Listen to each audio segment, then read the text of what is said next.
Hi everyone, welcome to my channel Sirisha home lifestyle. ఈరోజు ఛానల్లో నేను పుల్లాకు అలాగే కోడిగుడ్డు రెండు కలిపి డిఫరెంట్ కాంబినేషన్లో సూపర్ కర్రీ చేయబోతున్నాను. మరి లేట్ చేయకుండా ఆ ప్రాసెస్ చూసేయండి. ముందుగా స్ప్రింగ్ ఆనియన్ తీసుకొని కట్ చేసి చక్కగా వాష్ చేసి వడకట్టుకొని రెడీగా పెట్టుకోవాలి.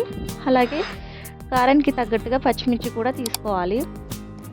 ఇప్పుడు మిక్సీ జార్లో అల్లం అలాగే వెల్లుల్లి, 1 టీ స్పూన్ జీలకర్ర అలాగే ఈ పచ్చిమిర్చి కూడా వేసుకొని మిక్సీ పట్టి ఆ పేస్ట్ని రెడీ చేసుకొని పెట్టుకోవాలి. ఇప్పుడు ప్రాసెస్ ఏంటో చూసేయండి. ముందుగా స్టవ్ ఆన్ చేసి ఒక కడాయి పెట్టుకొని కడాయి హీట్ అయిన తర్వాత దాంట్లో 3 టేబుల్ స్పూన్ ఆయిల్ వేసి ఆయిల్ హీట్ అయిన తర్వాత 1 టీ స్పూన్ జీలకర్ర కూడా వేసి అది చిటపటలాడుతుండగా దాంట్లో కరివేపాకు అలాగే కొత్తిమీర వేసుకోవాలి. తర్వాత 1 టీ స్పూన్ పసుపు వేసి ఈ ఉల్లాకును కూడా వేసి బాగా ఫ్రై చేసుకోవాలి.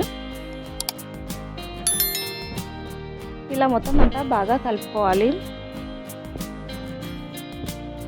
ఈ ప్రాసెస్ అంతా లో ఫ్లేమ్లోనే చేసుకోవాలి. ఇలా మొత్తం అంతా కలుపుకున్నాక దాంట్లోంచి వాటర్ అనేది ఇలా రిలీజ్ అవుతూ ఉంటుంది. ఆ టైంలో అల్లం వెల్లుల్లి పచ్చిమిర్చి పేస్ట్ కూడా వేసి మొత్తం అంతా బాగా కలుపుకోవాలి. ఈ ఉల్లాకు కోడిగుడ్డులో ఇలా పచ్చిమిర్చి కారాన్ని వేస్తే చాలా బాగుంటుంది.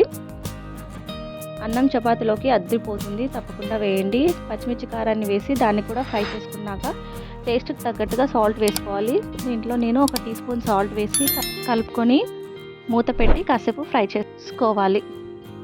ఇప్పుడు దీంట్లో